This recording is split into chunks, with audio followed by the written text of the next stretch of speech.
নমস্কাৰ আজি ডাইৰেক্ট মুখখনহে লৈ আহিছোঁ ৰেচিপি জেগাত ধেমালি কৰিছোঁ ৰ'ব ইমান গৰম পৰিছে নহয় নে লাগিছে সেইকাৰণে এলাহ ভাবিছোঁ আজি ওৱান পট মিল এটাকে আপোনালোকক দেখাওঁচোন মইনো কেনেকৈ মোৰ ষ্টাইলত জবৰদমকৈ বনাওঁ চাওকচোন কেনেবাই জনাব আহক এয়া মই ৰেডি কৰি থৈছোঁ পিঁয়াজ আলু বিলাহী কেঁচা জলকীয়া গাজৰ আৰু নহৰু আদা থেতেলিওৱা আৰু ইফালে মই গেছটো জ্বলাই ল'লোঁ তাতে প্ৰেছাৰ কুকাৰ দিলোঁ তাৰপিছত তেল অকণমান দিলোঁ তাতে অলপ নিমখ আৰু ডিম 4টা বইল কৰি ৰাখিছিলোঁ সেইকেইটা ফ্ৰাই কৰি ল'ম ফাৰ্ষ্টতে তাতে অকণমান ৰেড চিলি পাউডাৰ দিলোঁ যাতে কালাৰটো আহক তাৰপিছত ঘূৰাই পকাই হৈ গ'ল ডিমৰ ফ্ৰাই তাৰপিছত আকৌ সেইখিনি তেলতে আপোনাৰ গোটেই কাটি থোৱা চব্জিখিনি ঢালি দিলোঁ একেলগে প্লেটত যে দেখিছিলে তাতে অলপ নিমখ দিলোঁ আৰু হালধি দিলোঁ বেলেগ একো নালাগে তাৰপিছত আকৌ ভাজি থাকিব তাৰপিছত আহি গ'ল আমাৰ মেইন ইনগ্ৰেডিয়েণ্ট সেইটো হ'ল শ্বাহী বিৰিয়ানী মছলা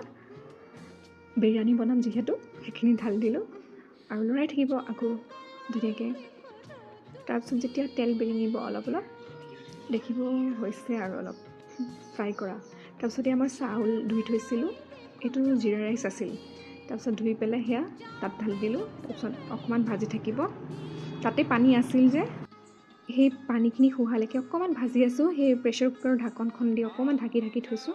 তাৰপিছত দেখিছোঁ হৈ গৈছে তাৰপিছত আকৌ অলপ পানী এড কৰি পেলাই ডিমকেইটা ঢালি পেলাই জোখমতে পানী দিব দেই বেছি টাইম নালাগে তাৰপিছত 2টা চিটি মৰাৰ পাছত লগে লগে তাৰ হাৱাটো ওলাই যাব দিব আৰু ইফালে মোৰ বিৰিয়ানী ৰেডি হৈয়ে গ'ল নহয় চিম্পলকৈ